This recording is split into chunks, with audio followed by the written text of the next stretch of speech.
দেখুন, বিএনপি যে আন্দোলন করছে তারা গণতান্ত্রিকভাবে আন্দোলন করলে অতীতের মতো জ্বালাও পোড়াও, মানুষের উপর পেট্রোল বোমা নিক্ষেপ, মানুষের উপর হামলা পরিচালনা করা, মানুষের সম্পত্তিতে আগুন দেওয়া, সরকারি সম্পত্তিতে আগুন দেওয়া, সরকারি সম্পত্তি জনগণের সম্পত্তি ধ্বংস করা, সেগুলো থেকে বিরত থেকে তারা যদি গণতান্ত্রিকভাবে আন্দোলন করে তাতে আমাদের কোনো আপত্তি নেই এবং সরকার এই ক্ষেত্রে তাদেরকে সহযোগিতা করছে। সেই কারণেই তারা সভা সমাবেশ করতে পারছে।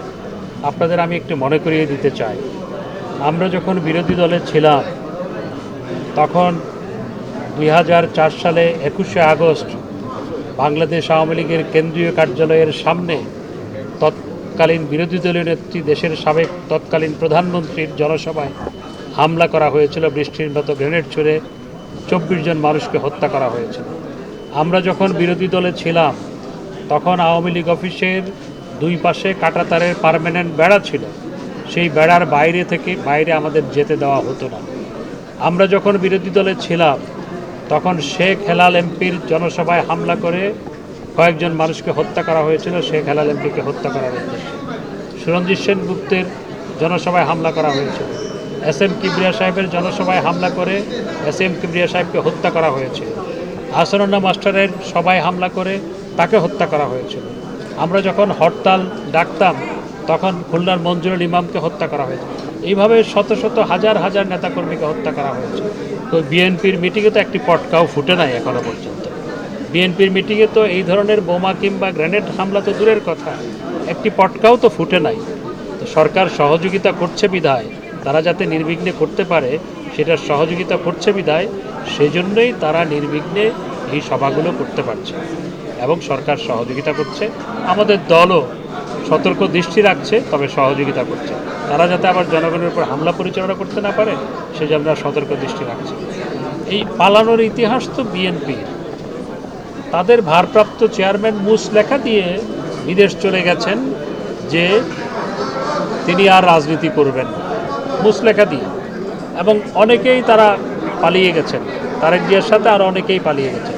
বাংলাদেশ আওয়ামী লীগ গণমানুষের দল, সমস্ত রক্তচক্ষুর সামনে বাংলাদেশ আওয়ামী লীগ জন্মলগ্ন থেকে অকুতভয়ে কাজ করেছে। বাংলাদেশ আওয়ামী লীগ কখনো আপোষ করে নাই, আপোষ জানে না।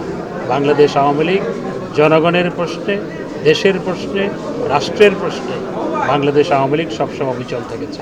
আমাদের সাধারণ সম্পাদক সেই কথাটিই বলেছে। ধন্যবাদ।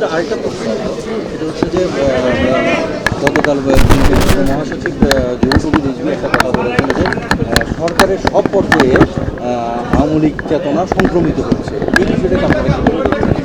যে উনি এবং বিচার বিভাগের কথাও বলেছেন, এই বিষয়টা কি?